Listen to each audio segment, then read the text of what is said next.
Praise the Lord. கர்த்தரின் நாமத்துக்கு மகிமை. வாங்க நம்ம எல்லாரும் சேர்ந்து ஒரு பாடலை பாடி மகிமைப்படுத்துவோம்.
ஏசப்பா இந்த பாடலை பாட உதவி செஞ்சாங்க, அதுக்கு நன்றி.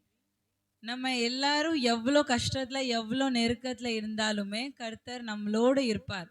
அந்த நம்பிக்கை கடைசி வரை வைங்க. உங்க எல்லார்த்தையும் கர்த்தர் ஆசீர்வதிப்பார். ஆமென்.